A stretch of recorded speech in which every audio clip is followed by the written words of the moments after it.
Waktu Tuhan pasti yang terbaik. Shalom, selamat sore buat Bapak Ibu.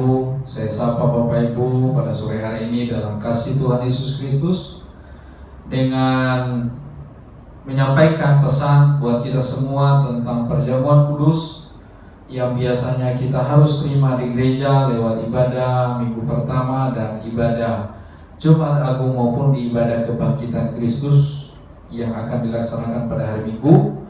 Maka karena kita tidak bisa melaksanakannya di gereja, maka kondisi kita harus mengadakannya di rumah masing-masing. Tentu saya paham dan saya mengerti ada kebingungan buat Bapak Ibu bagaimana melaksanakannya di rumah, bagaimana untuk menerimanya. Nah, saudara dikasihi oleh Tuhan, memang perjamuan kudus adalah bukan sebuah hal yang dianggap enteng atau yang dianggap rendah atau sebuah main-main, saudara dikasihi oleh Tuhan. Tetapi kita tahu bahwa perjamuan kudus adalah gambaran dari tubuh Kristus dan anggur adalah gambaran dari darah Kristus yang tertumpah di kayu salib. Tubuhnya menebus dosa kita, darahnya menyucikan dan menyembuhkan kita, saudara dikasihi Tuhan. Nah, saudaraku, sebab itu kita, saudara dikasihi Tuhan, melaksanakannya bersama, ya, di rumah-rumah, walaupun dengan kondisi yang terbatas, saudara dikasihi Tuhan, ya. Ada yang melaksanakannya dengan memakai roti tawar, ada juga yang memakai sirup dan lain sebagainya karena keterbatasan dan karena kondisi, ya, apalagi kalau bicara gereja-gereja besar yang mungkin ribuan, kan tentu tidak bisa dijangkau seperti gereja kita. Tidak bisa dijangkau untuk deliver kepada seluruh jemaat perjamuan kudus. Tapi kita bersyukur, saudara dikasihi oleh Tuhan, ya, dengan kondisi kita yang terbatas dan kondisi jemaat kita yang masih bisa terjangkau, kita bersyukur kita bisa semua mendapatkannya dengan kasih Tuhan dan dengan rendah hati dan dengan penuh percaya kepada Tuhan. Nah, singkat saja Bapak Ibu, saya mau sampaikan kepada kita bahwa untuk melaksanakannya di rumah, ya, saudara bisa buka di dalam 1 Petrus ayatnya yang kedua, pasal yang kedua ayatnya yang ke-24 berkata begini: Ia sendiri memikul dosa kita di dalam tubuhnya di kayu salib, supaya kita yang telah mati terhadap dosa hidup untuk kebenaran. Oleh bilur-bilurnya kamu telah sembuh. Ini harus kita memiliki sebuah keyakinan bahwa apa yang Tuhan kerjakan di kayu salib, ya, buat kita adalah untuk menebus dan memikul dosa kita, ya, serta untuk menebus kita dari kematian terhadap dosa dan menyembuhkan kita dengan bilur-bilurnya. Kenapa saya katakan itu? Karena di dalam Korintus, pasal 1 Korintus, pasalnya yang ke-11 berkata begini, saudara dikasihi Tuhan.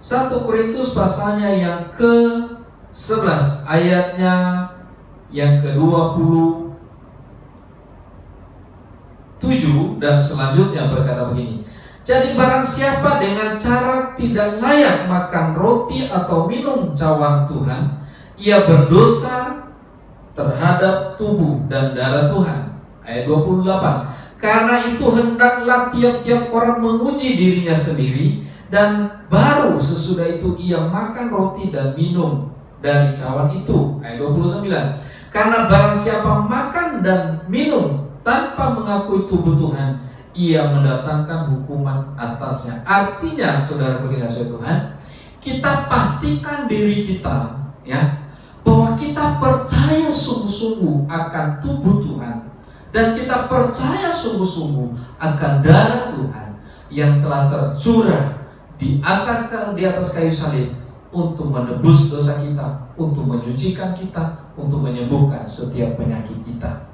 Nah, setelah kita meyakinkan diri kita bahwa kita beriman, kita percaya sungguh-sungguh hal itu, maka baru kita baca ayat Sebelumnya, untuk memakan perjamuan kudus, boleh saudara pegang dengan tangan kanan roti dan dengarkan firman Tuhan, ya, dibacakan oleh suami. Kalau ada suami di rumah, ya, dan kalau misalnya hanya ibu saja, ibu bacakan dan anak-anak ngikutin, saudara kuasa Tuhan, pegang roti dengan tangan kanan, ya, dan bacakan firman Tuhan berkata begini, sebab apa yang telah kuteruskan kepadamu telah aku terima dari Tuhan, yaitu bahwa Tuhan Yesus pada malam waktu ia diserahkan mengambil roti, dan sesudah itu ia mengucap syukur atasnya, ia memecah-mecahkannya dan berkata, inilah tubuhku yang diserahkan bagi kamu, perbuatlah ini menjadi peringatan akan aku. Saudara pengasih Tuhan, lalu baca sampai ayat 26. Demikian juga ia mengambil cawan sesudah makan, lalu berkata,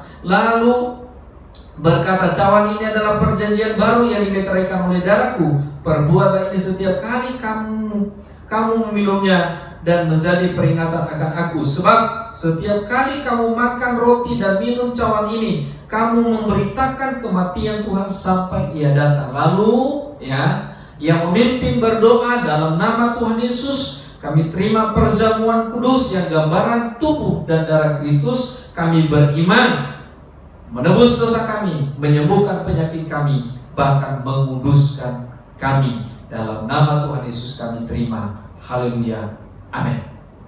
Nah, Bapak Ibu, itu pelaksanaannya.